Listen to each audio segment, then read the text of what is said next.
Chapter 4. When compared to traditional auxiliary equipment such as magic staves, tomes, or talismans, CADs possessed superior invocation speed, refinement, complexity, and were capable of executing large-scale magics. They were the definitive auxiliary equipment in the modern age. That being said, they weren't universally superior in all categories when compared to traditional auxiliary equipment. Due to the precise nature of CADs, when compared to traditional auxiliary equipment, maintenance required additional effort. This was especially the case when dealing with the compatibility between the user's scion wave motions and the receive-release system. CAD utilized the scions released by magicians as raw materials. It may be more appropriate to describe it as the ink for paintings, directed towards the activation sequence in the scion information aid, where magicians then use their own physical bodies as a conductor for reading the activation sequence before plugging the result into the magic design. Depending on the quality of CAD maintenance, this could influence the speed of magic invocation anywhere between 50 to 100%. In other words, scions are particles of thought or consciousness made concrete. Their manifestation can be extremely diverse. For every 100 people there would be 100 different types, and 1,000 users would create 1,000 types. Every individual has a unique scion wave motion, so if the CAD wasn't finely tuned to their specific use, the user would encounter difficulty managing the exchange of scions. Besides that, there are many essential points that lead to a custom-fit CAD. These would fall under the purview of the magic artificers charged with CAD maintenance, and the reason why exceptionally skilled magic artificers were seen as coveted treasures. In addition, the fluctuations of scion wave motions reflect the growth of the physical body, such as changes as a result of age, and are subsequently affected. In fact, these fluctuations could change daily. Thus, the ideal situation would call for daily maintenance based on the user's physical status, but CAD maintenance requires equipment that is extremely expensive. Generally, only the military, police, central government, first-class research institutes, famous schools, and well-financed major corporations possess the power and funding for CAD maintenance equipment and related trained personnel, an impossible scenario for small to mid-sized companies or personal use. Magicians in the latter categories resort to using magic machine customization stores once a month, or mechanical service stores once or twice for scheduled checkups. First High was also considered to be one of the country's premier schools, and thus naturally possessed special facilities for student use. It was a common sight to see students or faculty undergoing CAD maintenance on campus. However, due to special circumstances, Totsuya's house also contained state-of-the-art CAD maintenance equipment. After dinner, in the basement that had been converted into a CAD maintenance room, Totsuya turned around upon hearing the only other occupant in the house speak. "It's okay, go ahead and come in. It's about time I took a break." That statement wasn't a lie, probably because Miyuki had waited for a period of time to elapse before attempting to speak with him. "Excuse me. Oni-sama, I was hoping you could adjust my CAD." She was holding a cell phone-shaped CAD. On her approach, the soft, pleasant smell of soap buffeted the senses. She was wearing a simple, large velvet robe, something commonly seen during medical examinations. Are the settings incompatible? That apparel was for someone intent on maintenance. That's impossible.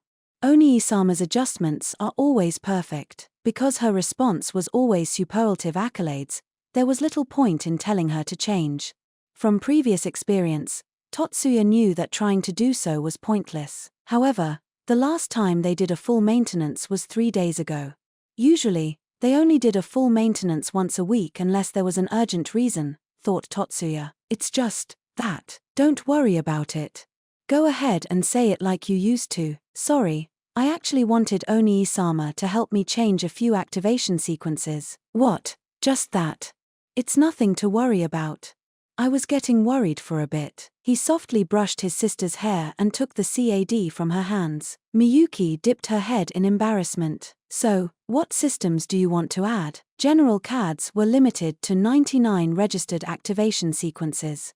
Even for Miyuki's highly customized CAD, this was an insurmountable limit. The variability of activation sequences were dependent on where the activation sequence combination ended and where the individual's magic calculation area began in terms of execution. In reality, There were unlimited combinations. Generally speaking, targets, strength, and ending requirements were set as variables to be executed by the magic calculation area. All other essentials would be incorporated into the activation sequence. However, it was not rare to see strength as the activation sequence quantity to reduce hydrochloric acid execution to increase invocation speed. Many defensive-type magics relied on using the self as a physical marker in relation to the target, whereas contact-type magic quantifies all the numbers. All these were introduced in the practical skills class. Miyuki belonged to the minority who registered a wide variety of low fixed quantity, highly flexible activation sequences. For 15-year-old Miyuki, who could grasp magical skills far beyond what her age could suggest and had an incredibly varied repertoire of magic, 99 types was far below her actual ability. Binding type activation sequence. I want to increase the types of anti-personnel combat magics. Chem. You already have speed magics, so do you need to add binding types? Of all the different types of magic, Miyuki specialized in speed-type magics. One division of speed-type magic was freezing magic, capable of reducing a target's temperature to near absolute zero. Onisama should know that speed magic is rarely directed towards individual use and very difficult to work with. Partial speed reduction or partial freezing are practically impossible, and the invocation time is very long. I thought of this after watching today's match. I'm lacking in magics that use speed as the primary focus, with the intent on using the minimal force to subdue the opponent. Chem. But I don't think Miyuki fits that type.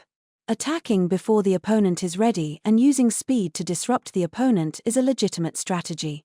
However, striking with force born of absolute superiority, using zone interference to nullify the incoming magic, then using magic that is both stronger and greater in scale than the opponent's defensive capability, don't you think that orthodox style fits you better? Zone interference involved using the user's own magic power to nullify opposing magics within the user's immediate surroundings. This occurs when a zone has been saturated with a user's magic, rendering the zone unable to be changed, thus overriding the opponent's magic attempt to rewrite the surroundings. Just as Totsuya said, Miyuki's zone interference was incredibly powerful. Even in magical combat, it was unlikely she would be harmed in any way.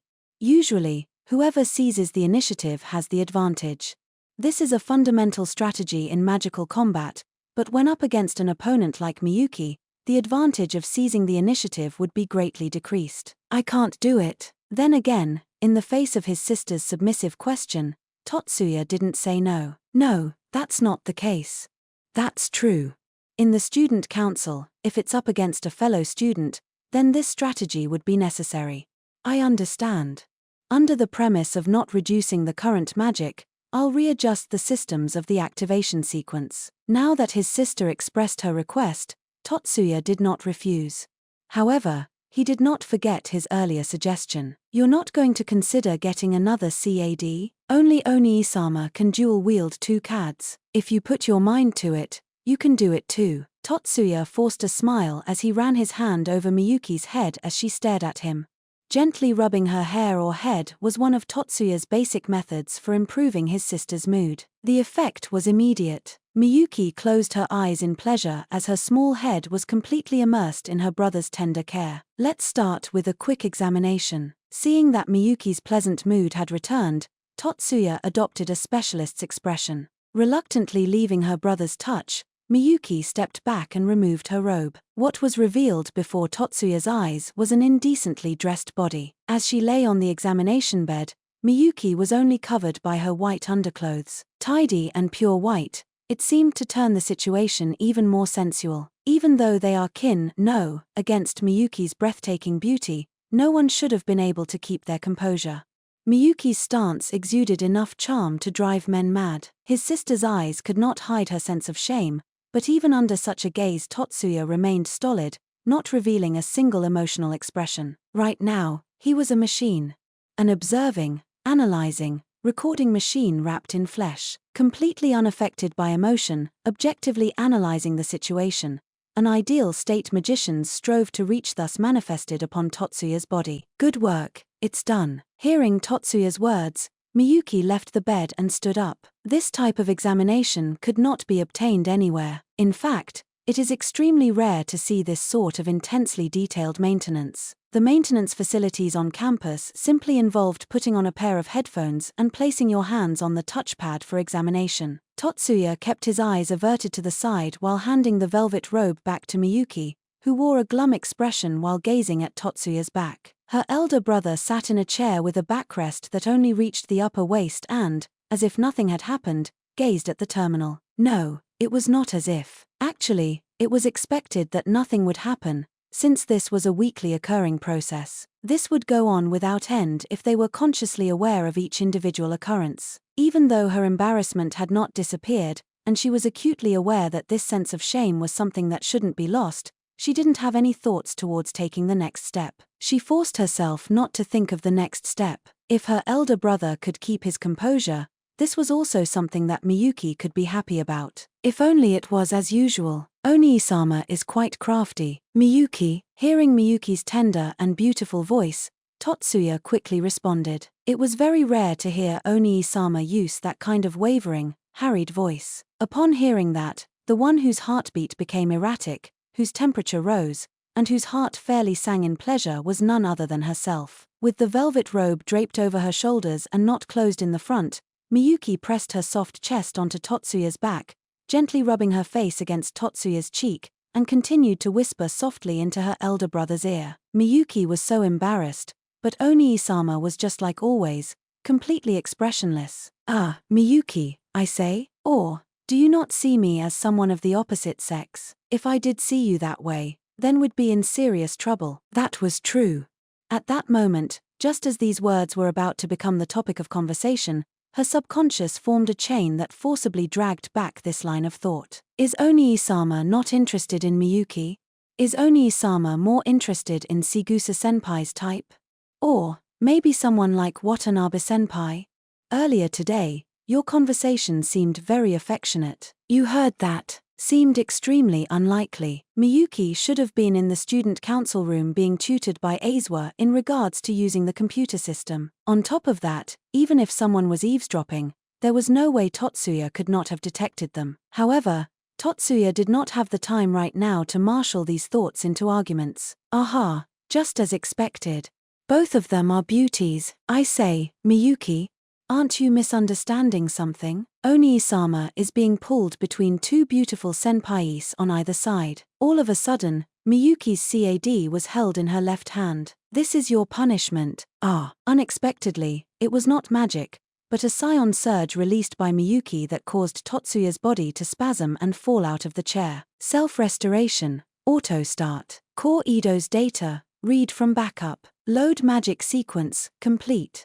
Self-restoration, complete. The instance of losing consciousness did not last a single second. He had never lost consciousness longer than that instance. His physical body did not allow him to collapse for any duration longer than that time. This was his personal magic, his curse. As he opened his eyes naturally, what he saw was a beautiful visage staring down at him. Oni-sama, good morning. Did I do something to incur your displeasure? My apologies. I went overboard with my joke. Though her voice was apologetic, Miyuki's face was smiling once more. That smile was capable of disarming even the sternest adult's attitude, a cute smile matching her age that Miyuki rarely wore. Watching that smiling face, not even he could do anything, Tatsuya thought. In reality, wasn't this exactly like a pair of innocent siblings playing around? At the end of the day, his sister was incapable of actually doing something that could cause him harm. Please, take it easy on me. Grasping his sister's hand,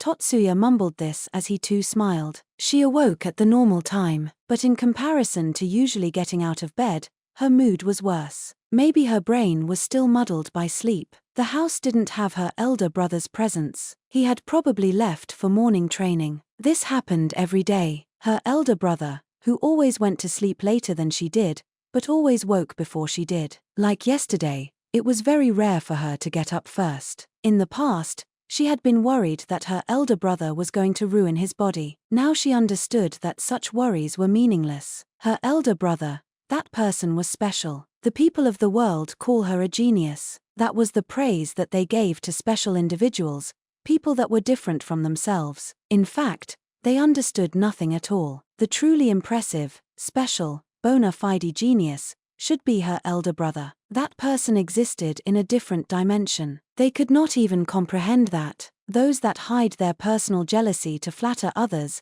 they probably couldn't understand. True talent that towers over lesser mortals, that draws a terror that transcends jealousy. Not awe, but terror. The man who by all rights would be the father of these two siblings crumpled before that terror. And in the face of that terror, he belittled and abused his own son. All this she was aware of. Her elder brother believed that she remained ignorant. Thus, she pretended not to know. Father, that man to this day still sought to belittle her elder brother's talent, to give him a false sense of defeatism, seeking to pinion the wings of his spirit and ambition. All this she knew. How comical. He originally sought to imprison her elder brother, only to find himself crushed by the fact that his son's talent far exceeded his own. That son obtained the resources he needed to barter for his freedom. Their father could only watch that one last binding, and was forced to let go. The only thing that man could do was adopt that phony title, and collect the hollow praises of the masses. That person was not interested in this. She probably knew this as well. She was unable to control her own thoughts. It was as if she wasn't herself and was someone else instead while thinking this. Probably not fully conscious, Miyuki thought. Must be a lack of sleep. The cause was extremely obvious. It was the reason behind why she had acted the way she had yesterday. That moment had been perfectly peaceful. It was rare to see her elder brother so harried. The sight was both comical and cute. Her mood had been very pleasant. However, once separated from her elder brother and lying alone in bed, that sense of peace had disappeared. Her chest throbbed and she couldn't sleep. Uneasiness pervaded. Sleep remained elusive. This must be love. But that can't be the passion of romantic love. And it couldn't be the affection of romantic love. Because that person was her elder brother. Her elder brother by blood. From that moment 3 years ago, when she first heard of their relation. Since being saved by that person and knowing the truth that day 3 years ago, I have worked hard towards being a worthy little sister to that person. I've always had this dream, that one day I would be able to help that person, just as he helped me. I want to become the one that that person can depend upon. This was how I rationalized it. From that person, I demand nothing, because this life that should have faded away into oblivion, was saved by that person. Even though right now I am only the shackles that bind that person in place. But one day, I want to be the key that liberates him. I want to be the person who can be of help to him. The first thing is to prepare breakfast. While he could probably eat over there, Oni-sama would probably obediently return home on an empty stomach. To let Oni-sama eat a delicious breakfast, that is what I can do right now. Miyuki smoothly rose, and stretched herself out.